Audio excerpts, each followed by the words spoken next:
Hello, my friend. Welcome to Live Chat. Today, we are talking about a very interesting topic that kind of piggybacks on what we talked about last week about trusting influencers. Can we trust influencers? And this, I feel like, is the natural progression of distrust in a beauty space. And it is a term that people are saying is new. I guess the term is new. It's called de-influencing. Doesn't it sound trendy? Uh, Let me read you the definition of de-influencing from Google. This is when I Google de-influencing, the first definition comes up from WondermanThompson.com because that's probably a reliable source. It says de-influencing, or the lack of telling followers. De-influencing, or the act of telling followers what not to buy on social apps, is the newest form of authentic engagement that influencers and followers alike are embracing. Can you feel it dripping? As of the date of this article, which was 4 days ago, the hashtag de-influencing has over 159.9 million views on TikTok. Those of us that have been around for a little while have another name for de-influencing. We used to call it an anti-haul, coined by Kimberly Clark, who unfortunately is no longer on the platform because she left to go be a backup superstar, amazing person on tour with, who was it? Somebody that I didn't know, but is very famous apparently. So David something or another, maybe? I don't know. But anyway, point is, de-influencing has been around for a minute, but I have some theories about why it's such a big deal on TikTok, why it's getting a resurgence, and why people should never build a platform on de-influencing. I know that was going to be a controversial opinion, but I've got reasons for it. So I want to share those with you today. After that, I did ask in the community tab to submit some Q&A questions. And this was one of the Q&A questions that I was asked is, what's the deal with de-influencing? So we're going to spend the first half on that since that seems to be a hot topic. And then the rest of it, I'm going to go into those comments. So if you do have something, a Q&A kind of topic that you want to pop in there, I am going to be checking that at the midpoint to look at and see what kinds of questions are over there and answer some of those. Because our community has grown by leaps and bounds over the last few weeks, thanks to What's Up in Makeup and the topics that are in that, and people being excited about it and creating their own videos based on the information that I'm sharing in What's Up in Makeup, and people are coming over, and it's very, very exciting. So if you are new to the channel, yes, David Byrne, thank you. Appreciate that. You're the best, honey. But if you're new here, thank you so much for being here. I hope you're enjoying the channel. I hope you're enjoying live chat and our collective brain of makeup awesomeness. Speaking of that, we're going to say hello to the people that are here live in the collective brain. I am far down, but I want to say a special hello to Jennifer, who made it back to Philadelphia. It was nice to meet you. I met Jennifer today. Let me tell you, those marshmallows are out of this world. The kid did a review. That will be on Instagram. That's how much he loved them. Oh, that is so incredibly sweet. Please tell him to tag me so I can share it. That is so exciting. I got to meet quite a few people from the community at the market today. Usually I don't really make a big deal about being at the market, but I had special pops that I wanted to share. So a lot of y'all came out to see me today, which was really, really nice. So it was great to meet you, Jennifer, and the other people that were able to make it. Everybody told me they were coming to live chat. So hopefully y'all can all make it. And I'm so glad you safely made it back to PA. All right. So besides Jennifer, let's talk to the other people that are here as well.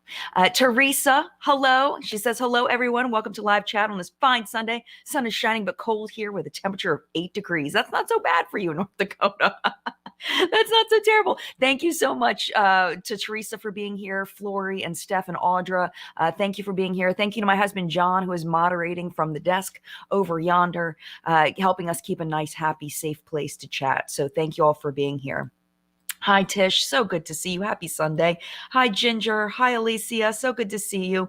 Lupe, hello, hello. I'm happy you're here. Hello to you, Roya. Happy Sunday. Hi, Sherry. Sherry says, good evening, Jen, John, the mods, and the collective brain. Happy Sunday to you all. And she also wants to remind to don't forget to hit the like button. And also, I want to just give a quick just since we have so many new people here, why I call it the collective brain. And it's because of all of us working together. I feel like in our community, it isn't just about my opinion. Like, yes, I'm the face of the channel, it's my channel, but I feel like we all work together. And I think that's the best way to find the best products, to find the best information, to make sure we've got all of the best, is to all work together as one giant collective brain. And we've got some of the smartest people on the entire YouTube platform in the community here. I believe that with my entire soul. So I'm very thankful to have you here when you're able to contribute and be part of that collective brain so that we can also all learn from you. So I want to put that out there in case you weren't sure where I got that from. That is where that came from, is for all of us to work together.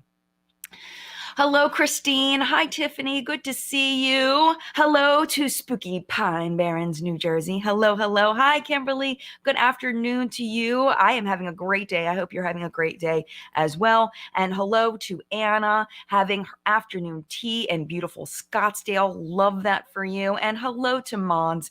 Very good to see you. And if I did not say hello to you, hello to you. Thank you all so much for being here. All right, so let us talk about de-influencing. Now, I read the definition. So really where I want to start with this is that it seems like the way that it's going on TikTok is that's becoming the big beauty influencer platform, right? Where it used to be YouTube, and then it was kind of a pairing of YouTube and Instagram. We kind of went back and forth. Some people were really popular on Instagram, some people were really popular on YouTube. But I don't feel like either one was really it was just where your preference was. And a lot of people were on both YouTube and Instagram, doing their thing on both platforms and being very successful on both platforms. And then TikTok came along and started a whole different game where people that were never on YouTube, never on Instagram, just all of a sudden popping up on TikTok and becoming very, very, very popular. So because of that, the lessons that we've learned and the things that we've done in the YouTube space and on Instagram, they're now doing for the very first time over there on the TikTok. And I think, excuse me, I think one of the things that makes TikTok so different than the other platforms is just the general nature of it, in that the algorithm is so different over there. You are constantly fed people's feeds that you aren't following, people that you've never seen before. And that leads to a lack of connection between the person who is speaking and the person who is watching, compared to YouTube, where you are shown videos, sometimes suggested, that you've never seen before. But a lot of the things that you're shown are people you've seen before, people you at least have some kind of knowledge of, and you have your subscription feed that, and a lot of that is fed to you on your homepage, where you can really bond with the content that someone creates. You get to know who they are, what their vibe is. Maybe they've answered a comment that you've commented, and they've answered you. You've been with them for a while. You've watched them for 20 to 30 minute stretches, and in live chat, maybe an hour or longer in a stretch.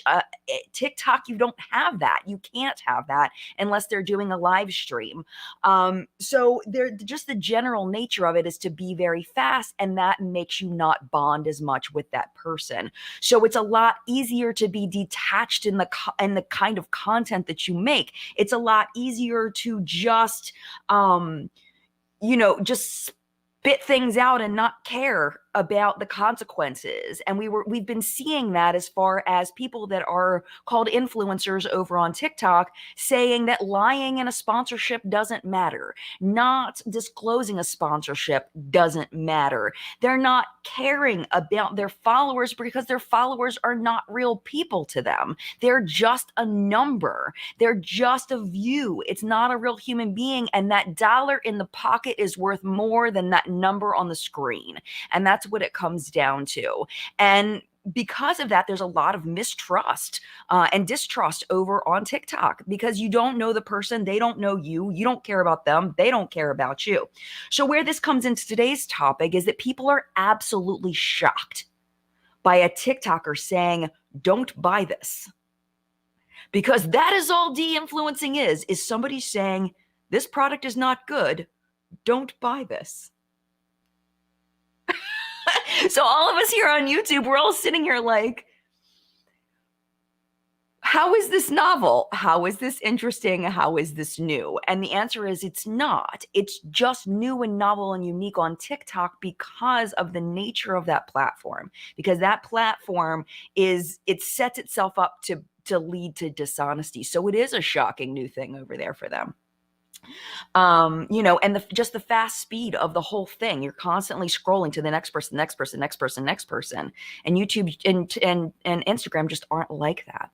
So I would love to know, at this point, I'm going to go over to the community and see what you all have to say. But I do have the second part of this I want to talk about is why people should be careful basing their whole platform on de-influencing, and why I think that's probably a bad idea for at least 90% of people. Maybe some people it'll be okay for, but I think most people should not do that.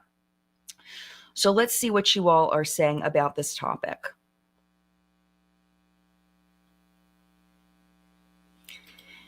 Yeah, Daisy says the whole idea of the internet was to choose what you want to watch. Yes, that's oh, look, I have a little thing on my shoulder.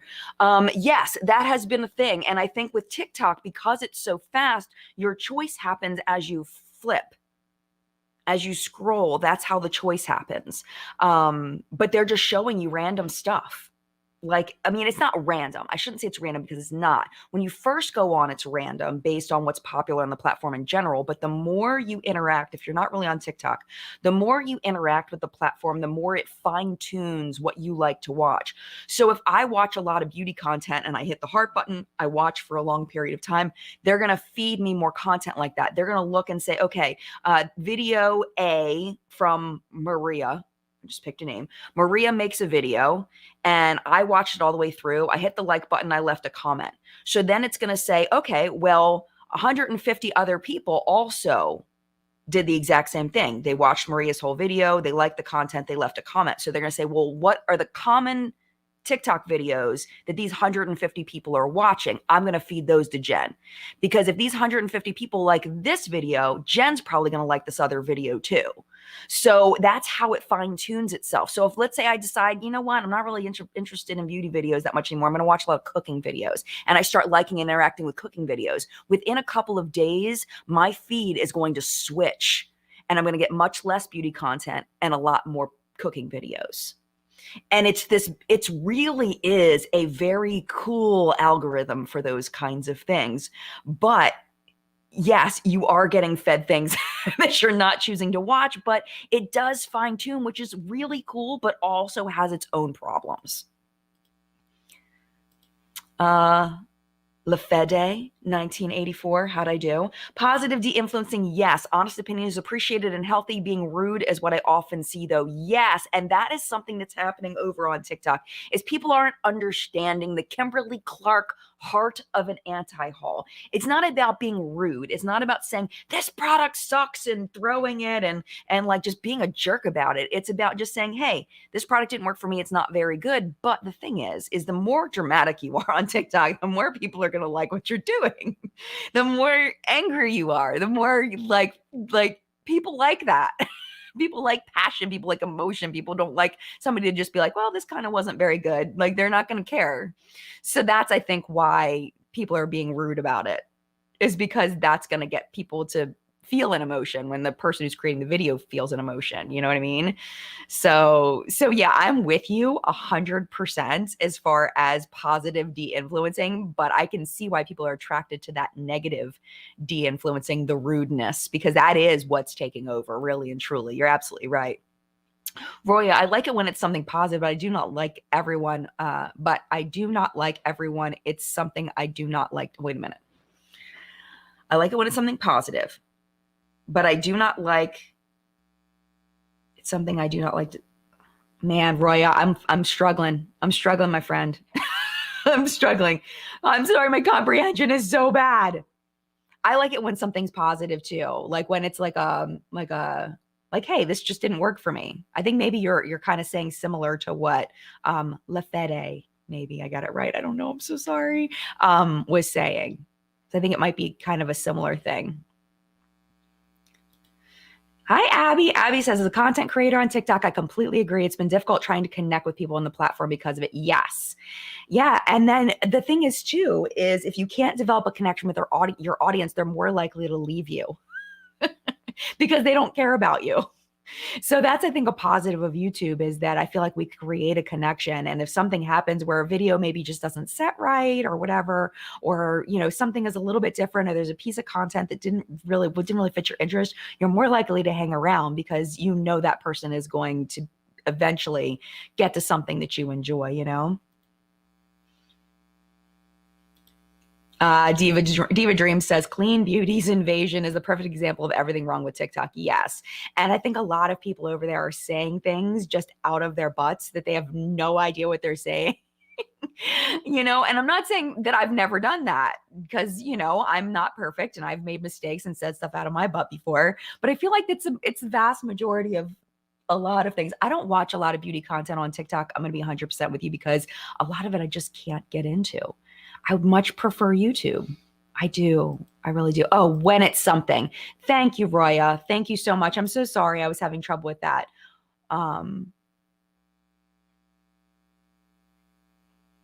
Oh, when it's something you don't like to see. Okay, so I like it when it's something positive, but I don't like it when it's something you don't want to see. Gotcha. Okay. Understood. Thank you so much. All right, let me scroll down quite a bit. Boo, boo, boo, boo, boo. Oh my goodness, so many great opinions over here. All right, Sharon says, even on YouTube, few will tell you not to buy something because it is so bad. It's often spin that it didn't work for me, but it might for you. Yes, and I can tell you why that is. That is because of feedback from the comment section. Guarantee you, anybody that says that they don't say don't buy this, because every single time, every time I say I don't like something, doesn't matter what it is, there will be someone in the comment section telling me it's their favorite product every time. And we have all learned as YouTubers that our opinion is not the end all be all of everything. And we won't say, for the most part, don't buy something. The only time you'll hear me say don't buy something is if something harmed me.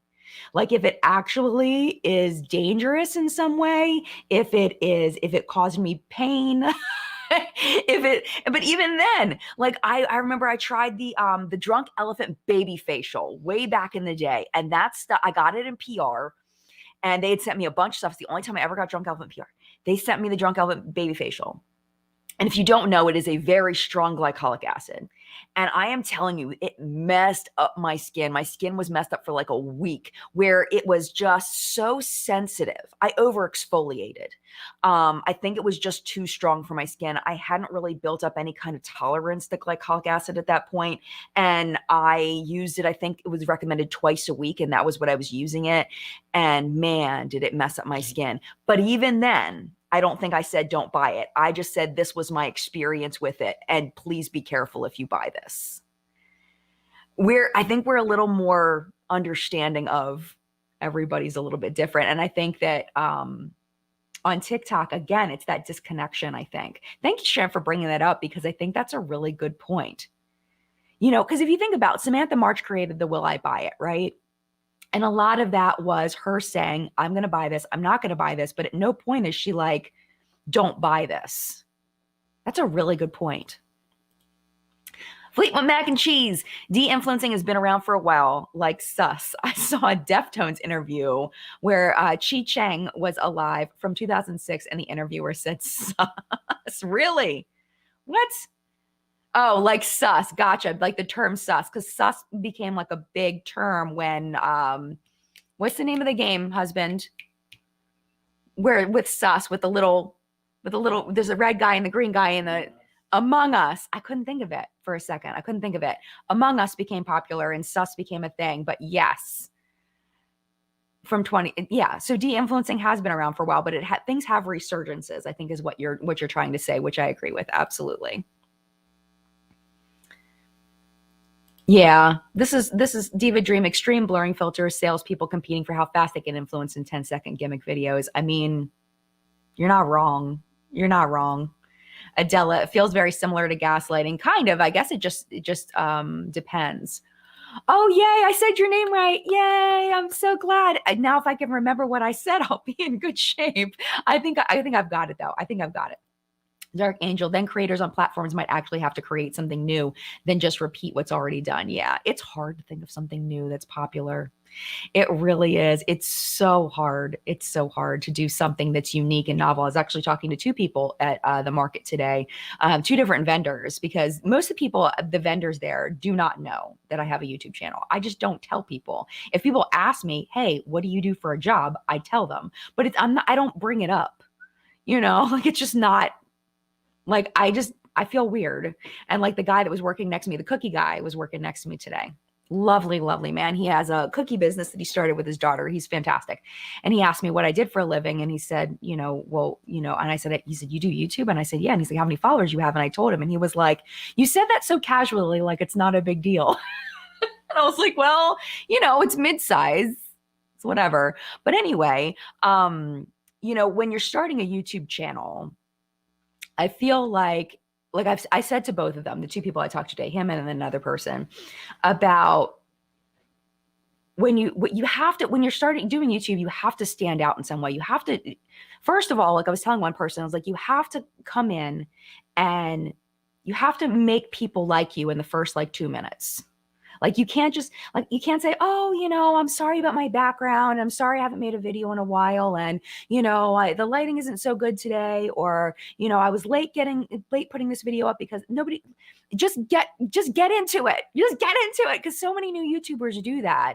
And then the other thing is repeating what's already done. There's so many people doing the same thing over and over and over and over again. And that may have worked in 2014. It doesn't work anymore. You have to have a different spin. You have to have a thing that people come to you for that they can't get anywhere else. Or the way you do it is different than other people. And that makes you unique. Maybe it's your personality. Maybe it's who you are and how you present that information that makes people want to come to you and not somebody else. But it's got to be different. It can't just be on repeat, like Dark Angel's saying. It can't just be on repeat what's already done. You have to create something new. And the thing about de-influencing is it is new on that platform. It is new for them. It is novel for them because a lot of these people haven't been on YouTube. They just don't know, right? The children don't know. Just like, I'm sure there's things that we didn't know that our grandparents looked at us and like, you're just figuring this out now. All right. So the last few minutes of this, because I do want to get into the Q&A in the second half, is about basing your whole platform on de-influencing and why I think that's a terrible idea for most people. Because what you're doing, if you have your entire platform, and I saw this happen to people on YouTube, where they had their whole platform was based basically on de-influencing, on, decluttering, on anti-hauls, on, just saying, I am the anti-influencer. I am not going to buy a lot. I'm going to use what I have. Because if your channel gets big enough and you're successful enough, brands are going to want to send you PR. And if you get PR, you're not going to be allowed to say anything good about it. You're going to have to trash it. So either you're going to have to say no to all of the PR, or you're going to have to get it and then not show it, which is against why they're sending you PR. Because the reason for PR is to have a mention, it's not guaranteed, a guaranteed mention on the channel, but they want you to talk about their products and they want you to at least sometimes say something good about the things you're getting. If all you're doing is on the products that they send you, that's not what it's not cool. It's just not cool. Because basically you're just like milking a company for their stuff and not in any way being reciprocal at all. And that's not to say you should ever lie about the things you get in PR, but if you get something and you like it, but if you've based your entire platform on telling people what you don't like, you're kind of screwed. And the same thing with sponsorships. You can't talk positively about a sponsorship if your whole platform is about talking negatively about things. So if you're okay with that, if you're okay with never getting PR and talking about it, if you're okay with never taking a sponsorship, go for it. But you're really limiting yourself as far as how far you can, like what you can do. Like I know there's people on this platform that have never taken a sponsorship and God bless them, but I like this job and I would like to keep it. And part of the way that I can keep this job is by taking sponsorships. That is a big part of how I can have this as a job, and y'all help me out by, if you see something that you like, clicking on the links and maybe purchasing something through my sponsorship. That's how I get more sponsorships. If your whole platform is de-influencing, you're screwing yourself. That's what it comes down to. You're absolutely screwing yourself. Unless you don't care, unless that's not your jam, unless you don't want that to be your job, it's just your side gig, you're just having fun with it, or you just don't care, then absolutely go for it. But I think most people would like, they get into this. It would be nice to be able to do it as a job. I think a lot of people would like that, you know? So I don't know. It's really up to the individual person. That's just how I feel about it. You just have to know what you're getting into.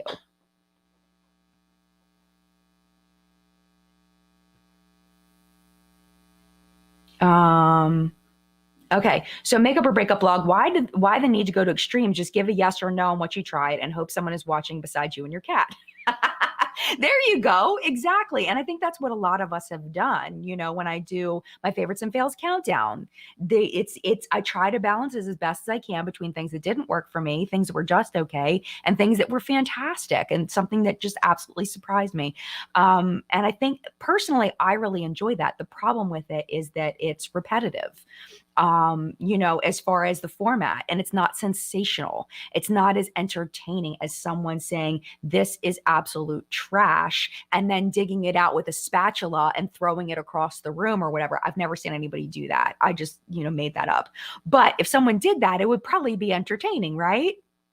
So yeah, I mean, I get why they're making the extremes, but it's I don't think it's going to last very long as like a thing. Like, I think people are still going to do it, but I don't think it's going to be like, I think it's just a trend for right now.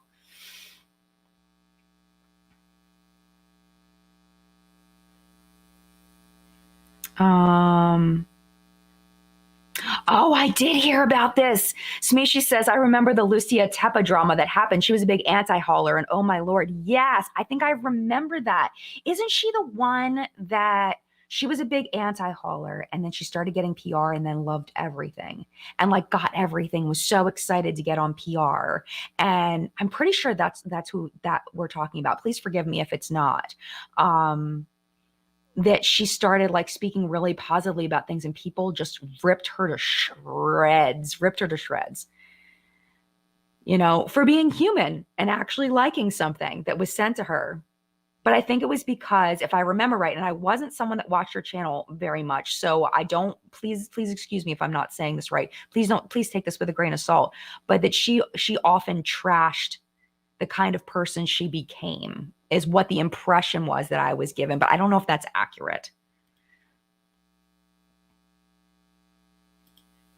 Allie says, I feel like it would be good to incorporate de-influencing anti-hauls, but isn't sustainable on its own. Yes, absolutely. 100%. And I think that a lot of us here on YouTube do some kind of like anti-haul type of thing. But remember what happened with anti-hauls though, is that people started seeing them as too negative. That was why, remember, there was like a big boom of anti-hauls. A lot of us were doing them. And I think that people started getting irritated because they came off as like bitchy. They came off as like kind of icky after a while, just like super negative. And people had enough negative stuff in their lives. They were like, I don't want to see any more negative. Like, I'm done. I had enough with my boss today. I do not want to see this when I get home. And it wasn't fun. It wasn't funny anymore. It was just mean. And that may happen on TikTok as well. We'll have to see. Okay, here we go. Diva Dream says Lucia had also claimed to have a makeup addiction, but she actually had barely purchased or tried anything at all. Gotcha. Gotcha. Oh, and Smishi says yes, and she doubled down on that and said, "Of course I'm going to accept PR, and of course I'm going to take it." Meanwhile, dogging on people like Jaclyn Hill. Gotcha. Yeah, the YouTube beauty space really does not like hypocrisy at all. Does not like hypocrisy. Nope. Yeah, Nada says, yes, Emily, no PR. Wait, are you talking about Emily Noel? No PR. She deserves more appreciate, but companies want fake reviews. Yes. Emily Noel is still one of the best makeup reviewers on the platform. And you can argue with me on that, but I would dare to say she is still one of the best reviewers. She's still Emily. She's still iconic. Um, I do wish though that she would take sponsorships because I think she deserves it. I think that she could accept sponsorships like the way that I accept sponsorships from companies that she genuinely loves and, make some money. I want her to have, like, I guess she just doesn't care. I haven't talked to Emily in years, in many, many years, but I wish that she would just make some more. I guess she doesn't need it. I mean, she knows what's best for her more than I do, of course. But it's like I want her to do like I want all the good things for all the good people, and Emily's a good person. That's what it comes down to. Yeah, Cordis says, I think de-influencing is cool, but destroying stuff you already have is wasteful. It kind of defeats the idea of reducing waste. Yeah. Yeah. Are people actually destroying the things? Because I haven't really seen a whole lot of it. I haven't been on TikTok a lot recently. I miss Kimberly too. I do too. Yes, Emily does get PR. Yes, she does. Absolutely. She does. I really love that. Oh, hold on a minute. I really love that she was able to do the collab with Makeup Revolution because that's also an excellent moneymaker for people. Like a way, we talked about this last week, I think, as far as like the amount of money that you make, like the biggest number of money to make usually is a collab and actually selling physical products. Next would be, for me at least, next is sponsored videos. And then some people, it's affiliate links next, and then YouTube AdSense. For me, it's AdSense and then YouTube affiliate links. So, yeah.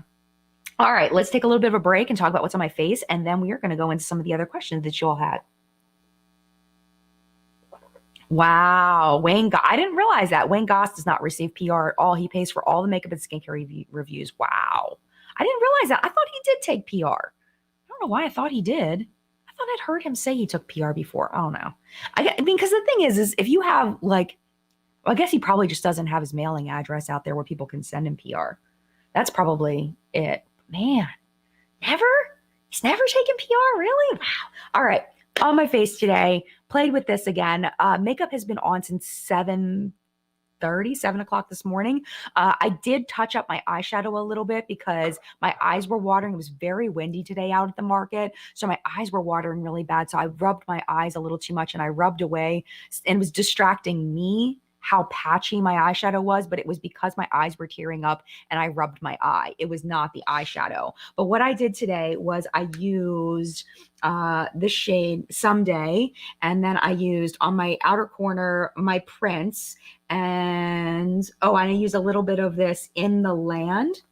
This one on the in the crease, and then in the inner corner I used again the Spellbreaker here. And then on my lid, I did black liner and then I topped it with Just One Kiss, which is the blue. And it looked really pretty when I put it on. It did not last very well. But again, I think it was the wind was all up in my face and I've got some kind of thing going on with my skin on my eye. It was really dry and irritated this morning. I don't know if something like the skincare I used just didn't mix well or something, but I've definitely got like a weird like itchy dry patch right here. I've never had that happen before. So that was I think part of what was going on there. On my lips today, so all the ColourPop is PR. This is purchased. This is from Maybelline. This is the Super Stay Vinyl Ink in the shade Witty. And then I topped that with this from ColourPop from the same collection. It's the Evil Queen Gloss. And then I wanted to talk about my foundation because we talked about this in What's Up in Makeup today. This was set in PR, the HD Skin Matte Velvet. It's a powder foundation from Makeup Forever. This is my first Makeup Forever PR.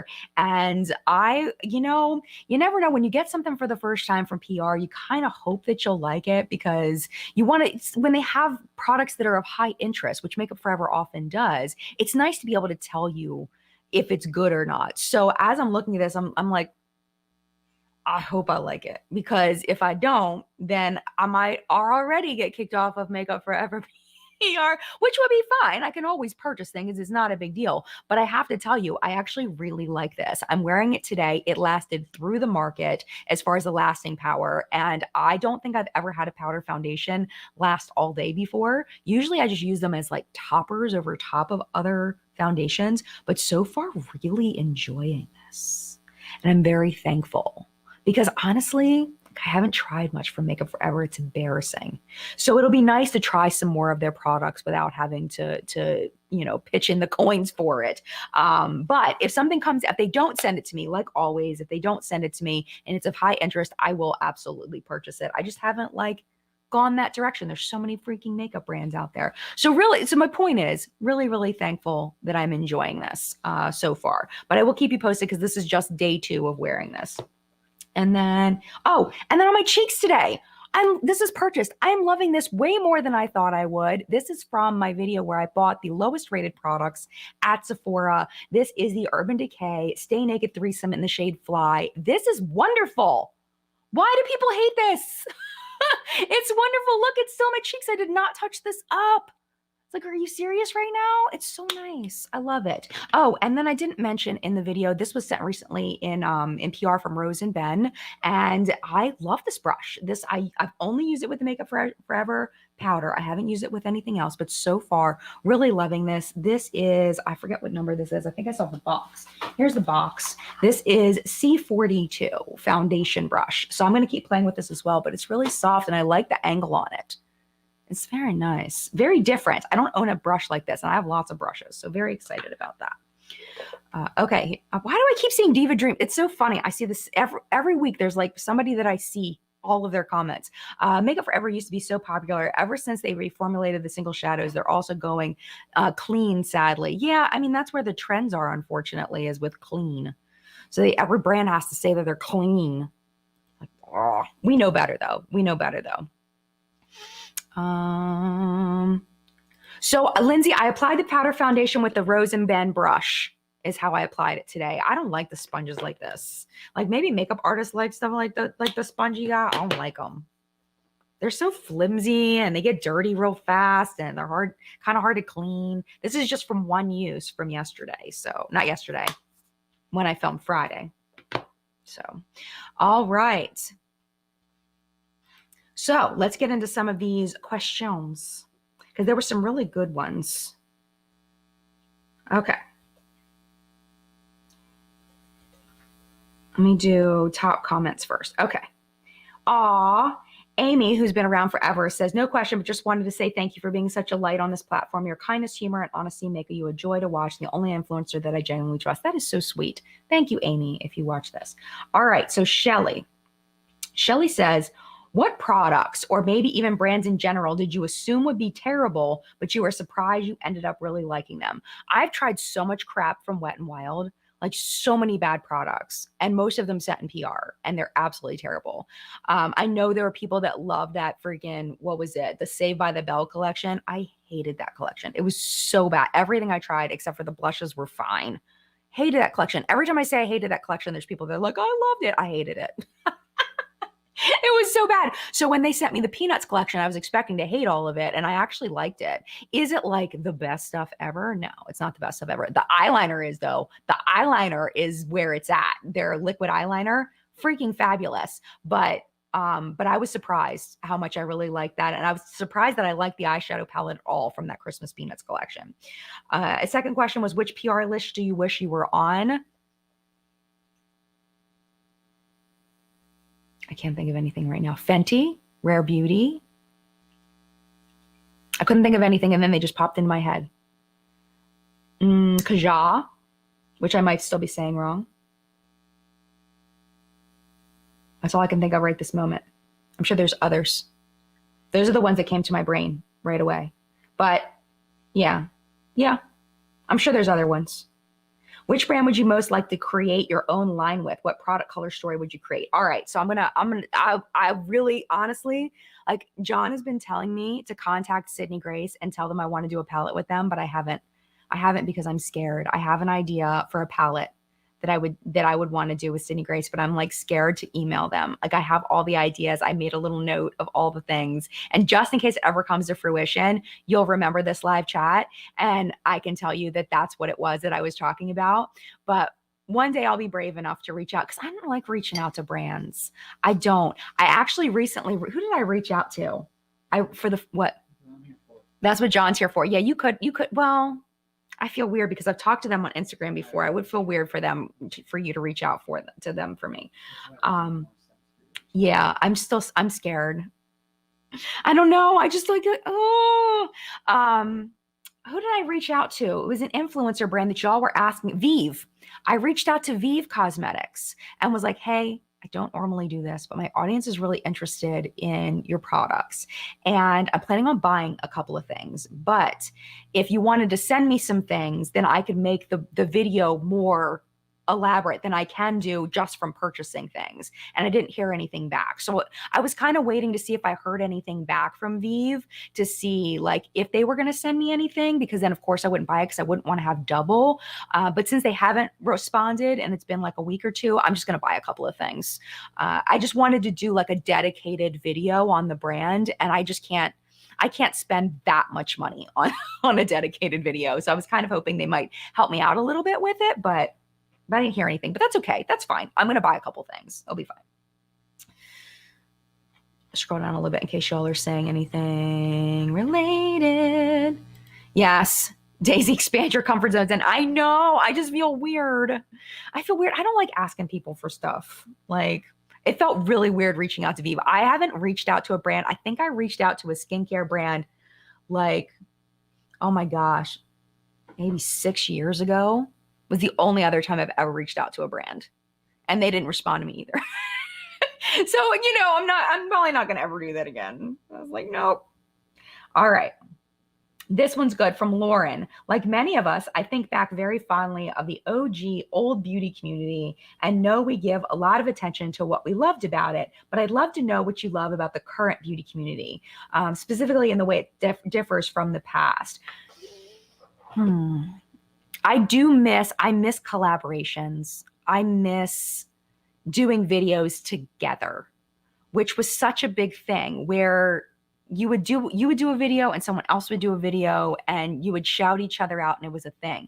But what changed was that there didn't the mutual benefit ended, where recommending each other was enough for people from both sides to change. You'd have people from here go over here and it was enough, but then people just stopped caring. And like, let's say I shout someone out in my YouTube video, they're most likely not going to go over to the other channel and subscribe, and vice versa. So it wasn't as mutually beneficial anymore, which really sucks. And then also you have the issue of, let's say that person you collaborated with 2 years ago gets in drama. Then you have to decide whether you're going to denounce that person as your friend publicly, which is extremely awkward and weird and difficult to have to do. So you're kind of taking on that person as a liability, which really sucks. So that's a thing. Yes. So, okay, Kitty says that happens a lot still with smaller channels. That is great to know, and I'm so glad it is still happening because it is a wonderful way to build community. That makes me so happy. Emily says collaborations are how I found a lot of my favorite YouTubers. Yeah, me too. But I feel like it's not happening as much. As far as what I like now, I'm trying to think of anything that I like now that's better than it was then. And I hate to say, I can't think of anything that's new now. Like everything I liked from then, like everything I like now is things I liked then. Like just that there's so many of us that have such a passion for doing this and really care about what we're talking about. We really care about being accurate, really care about our audience, and there's just a lot of really good people, but I think it was always like that. So yes, I don't think that's anything that's like especially better now. It's just, I'm glad that's still a thing, that there are still so many great people on the platform.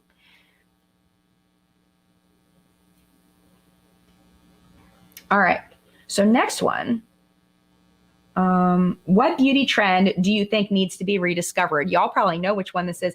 You know which one I love that I keep talking about is shiny lips, like the juicy pouty lips with like a little bit of shine there. So like if I took like this and I took this shade and I just went like this.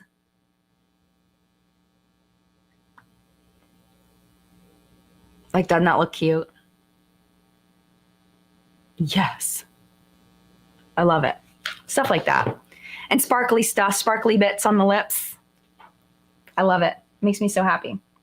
So that was from Pink Expression. And then from Nikki. See, I don't know this one.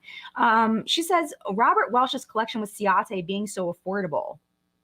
I did not know it was so affordable. Well, oh, because they knocked down the price. Yeah, and that's something that we've been learning is the price increase on makeup just in general for how much it costs to manufacture versus how much they're selling it for. And I think that that's probably just what that was. Star Sun Moon says, well, Raw Beauty Christie shouted you out, so that had to help. It always does. I love me some Christie. That was so nice of her. Love her. Great reviews, girl. Keep them coming. Thank you so much. Oh, Samantha says, I found Bailey through Jen and Emily D. Baker. Yes. Yep. Mm-hmm. Yeah, Miss Beautiful Mess Official says, yes, Jen, give me all the shiny, juicy lips. I love that stuff. Oh, it's wonderful. Makes me so happy. Yeah, prices are crazy, and they seem to be only getting more. Like they're increasing and increasing and increasing and increasing. It's like, oh my gosh. Okay. Okay, so this kind of goes along with it. Celie says, what direction do you think YouTube is going since it seems to keep declining because of TikTok? Views keep going down. And do you think us small creators will have a chance to make it big on YouTube? And I'm just going to reiterate, like, there has to be something. So first thing, and this is something I'm not perfect at, that I'm always working on, is getting people to really like you in your first couple of minutes of the video. If you don't have people captured in the first 2 to 3 minutes, they're out. Sometimes the first 30 seconds, they're out. So really being somebody that people are wanting to watch just because of who you are, and then providing something that they can't get anywhere else. And I think the problem right now on YouTube is that we're all trapped in a cycle of what used to work. And getting out of that is hard. Getting out of that cycle of just doing straight reviews. Like, straight reviews are great, but there has to be something else. And whoever figures it out is going to blow up. And I don't know who's going to figure it out, but somebody's going to figure out the next thing. Everybody's going to copy it. And then that's going to be the thing, right? It's figuring out that unique spin on what people want to watch. Has to be makeup or skincare related, you know? But it's being that destination for people. And it's so hard to figure out what that is. It's so hard. And that's just any business. That's, clothing stores and, macaroni and cheese companies or whatever. Like, everybody has to figure out some way to get people's eyes on them and not on someone else. Even though I cheer on, all of my friends on the platform, I think we're all trying to get views, It's just the way that it is. And the thing about the beauty space on YouTube that's beautiful, speaking of that, is that there's so many beauty video viewers out there. There's so, like, I don't have to worry about, because I'm not selling anything, I don't have to worry about, like, who am I thinking? Like, like Raw Beauty Christie. We're just talking about Raw Beauty Christie. People can watch both of our channels and it's fine. It's not like we're both selling the exact same eyeliner and you have to pick between them. You know what I'm saying? So that's a benefit, in that you don't have to wish for someone's downfall or like sabotage them or hope that they do poorly in order to do well. You just have to be your unique version of you that makes people want to watch. So I do think that there is hope for small creators to get big on the platform. You just have to find something that makes you stand out, to make you different in the space. And that's really hard. It's really hard to do because there's so many people doing it. Oh, there you are. Hi, Pink Expression. I've seen so many beauty gurus expand into lifestyle. Yes, because the beauty videos just weren't getting the views that they used to. They just weren't. But there are still so many people that are interested in makeup content. It's just figuring out how to make it unique and interesting enough that people want to click. And it's hard. Sometimes I get critiques, my comment section. I block a lot of people. If people are mean and I know they're mean-spirited, they get blocked. But sometimes people say, why do you make such this person I don't think I blocked this person now thinking about it. This person I did not block, but they were like, why are you so over dramatic in your thumbnails? Like, why do you make these ridiculous faces? And it's like, because those are the faces that make people be interested and click. And if I can't get somebody to walk into the store, they're not, you know what I mean? Like, it's the thumbnail is your storefront. So if your thumbnail isn't enticing and making people want to click by making like a kind of face, people aren't going to click and they're not going to watch. And then I lose my job. So that's why. That's the reason why. Was I scared of your picture? SMQ. You were so funny. I don't remember it being scary. Was it scary? Oh, was it a zombie or something? I don't remember. You're so funny. Oh, Audra's here. I didn't even realize Audra's here. Audra's going to try something. I don't know what happened there. Beautiful Mess Official says, I take my longer videos and chop them up in a short on my computer. As long as it's below 59 seconds, you put hashtag short in the title, show up as shorts. Yes. And I don't even think you have to put hashtag short anymore. I think that was when it first started. I don't even think you necessarily have to do that. Try it without, and if you don't want to do it, and see if it still starts as a short. I don't think you have to. I think as long as it's under 59 seconds, it automatically uploads as a short. And honestly, I don't understand shorts. I don't know why shorts are a thing. I think that I'm the anti shorts. I'm anti shorts. I don't like to wear shorts. I don't like to make shorts. I am not a shorts kind of person, but I do them occasionally. And then I get all the comments. Why is this just an advertisement for your other videos? Because that's why I'm making the short, is so that you'll come and watch my long form content, because I'm literally making 1 cent per 1,000 views. So, I've literally made 75 cents on this, my best short, I've made 75 cents. So that's why I would like for you to come watch my regular content. And plus my regular content is way better than anything I could create in a short. So I think people will like it better. Gigi says, just say no to shorts. I don't like them. I will watch them occasionally, but I do not really like them. All right, next one, Jessica. How's the marshmallow business going? It is going well. Those of you excited about me expanding to a commercial kitchen and expanding to be able to ship out of out of Maryland, it probably is not going to happen. I have made the executive decision that I enjoy my marshmallow business, and if I decide to make it big, which I had the option to do a month or so ago, to really invest in it and really make it big.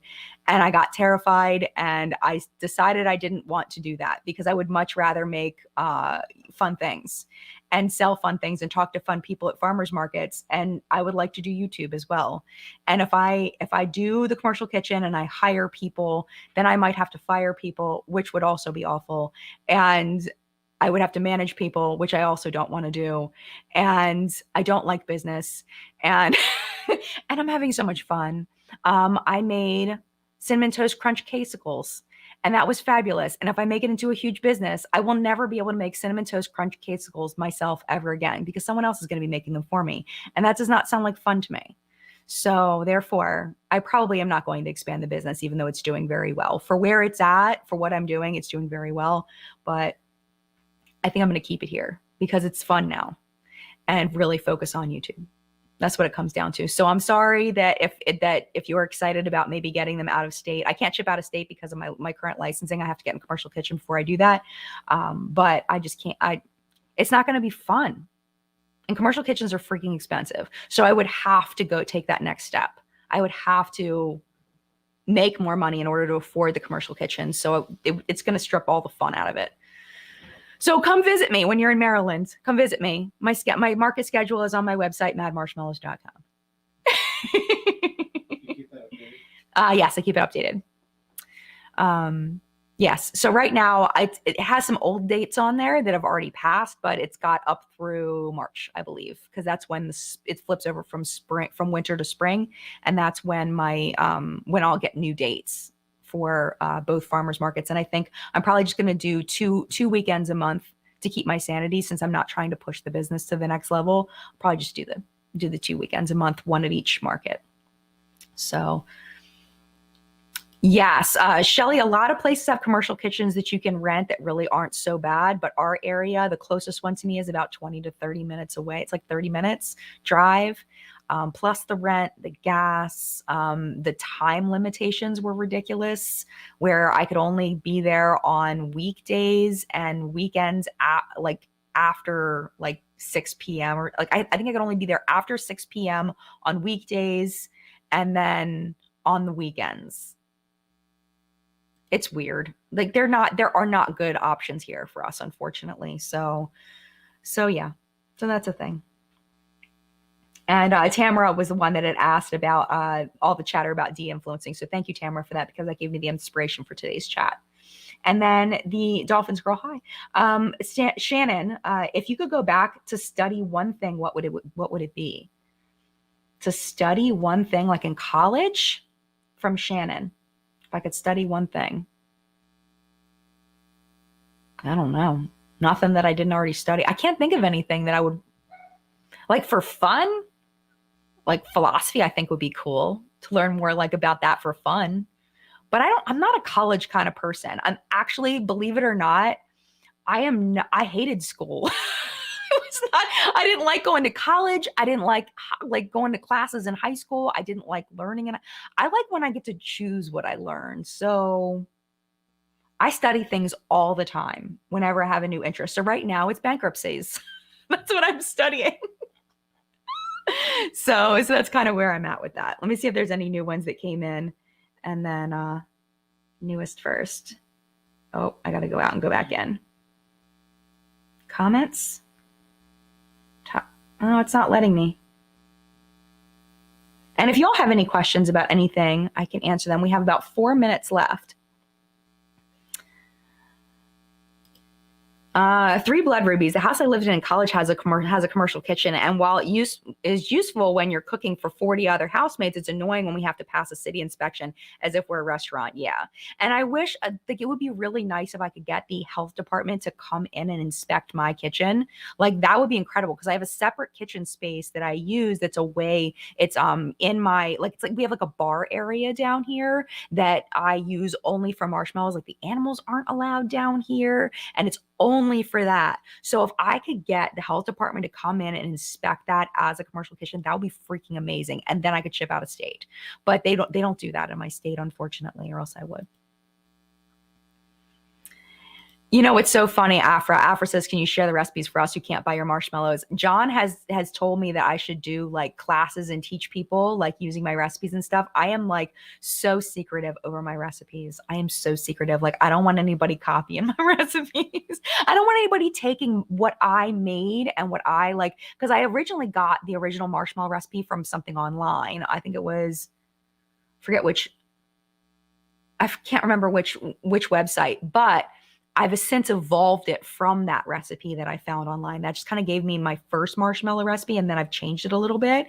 So like I've worked so hard on this to like have somebody then take my recipe and then start a business and like do really well with something that I worked hard on would like break my heart.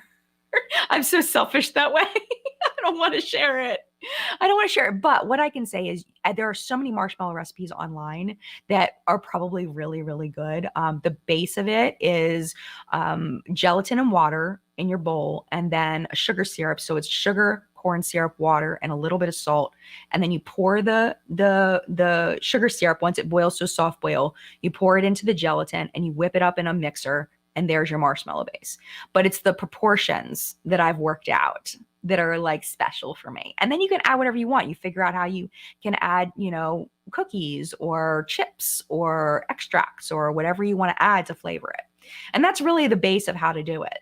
And anybody can do that. I just don't want to give out my personal recipe that I worked on real hard because it was a lot of things going in the trash, a lot of experimentation over time. So yeah. Hi, Thomas. Thomas says, I'm glad you're so passionate about it, not like other influencers who would see it as a cash grab. Oh, as far as the marshmallows?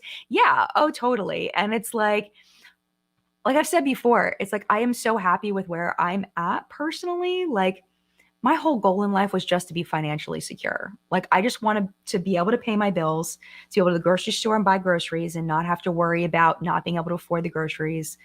Like I want to not have to worry about, like, that's all I really wanted, because I feel like if we could just get people there I think there would be so much less, there would be less crime, there would be less people needing therapy, there would be less stress, there would be less kids being raised in households that are just full of stress because the parents are stressed. If we could just get people there. Like, I'm not talking about making everybody wealthy, but like just getting people somehow to the point where they can just pay their bills and not have to worry about it. You know, I think that would be amazing because the mental health uptick when you don't have to worry about that stuff is just tremendous. It's tremendous. So because of that, because that's all I ever want is just to be able to be mentally, you know, okay, is because I can pay my bills. I don't care about cash grabby stuff, you know, like it doesn't, I don't need a Cartier this or a, you know, a Balenciaga slides or whatever the hell. Like, I don't need that. I don't care. I legit do not care. Well, you can earn your own then. So you can earn your own Balenciagas. I'm not buying that for you. Daddy wants Cartier. You can have it and you could do all the things and you can earn it yourself. I'm going to sit over here and just enjoy drinking my decaf coffee out of my old school What's Up in Makeup mug. It says OMG. It was original makeup gangster 2015 because that's when What's Up in Makeup started. It was 2015. Can you believe it? We've been doing What's Up in Makeup since 2015. So that's what, 9 years? Is that right? No, 15, 5 plus 3. So probably really 2. So 7 years we've been doing What's Up. That's a long time. That's a long time. It's gone through a lot since then. It's gone through a lot. All right, we are out of time, my friends. Shelly says, John is not allowed to spend marshmallow cash. I know, right? Yeah. So, you know, Lupe, I think we could be besties too. Lupe, we've been chatting for so many years. How long? You've probably been around since 2015, Lupe. I think you have. I think we could be besties, 100%. 100%. Well, my legit real life best friend is, I'm not gonna say how old she is, but she's my mother. She's close to my mother's age. I think she's two years younger than my mother. Like, I've always gotten along with people older than me, way more than people my own age, strangely. But yeah, I should probably pop off here. Let the moderators go enjoy their night. Thank you, and let you go enjoy your night as well. Thank you so much for being here. I hope you enjoyed live chat. I always have fun with these. I welcome you to please come back next week. We're having another one of these at 10 a.m. Eastern time because there's no market next week. So I will be here 10 a.m. Eastern time, and I'm sure there'll be fun things to talk about because remember, this is what you need to remember about next week. Next Thursday is the scheduled hearing for Oxygen Development and Jaclyn Hill's lawyers to get in front of the judge. And I cannot freaking wait for this. Like, I am so interested to see what's going to happen. And people have been like, why are you celebrating Jaclyn's downfall? And it's like, it's not, there's no celebration here. It is just pure nosiness.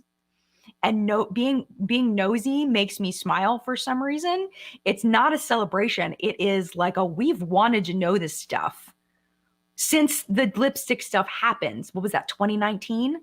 And now we're learning so much information. So make sure you are subscribed. Stay tuned. I will have the breakdown as long as the court hearing goes through and all of it happens on Thursday. I will have the breakdown on What's Up Makeup next weekend.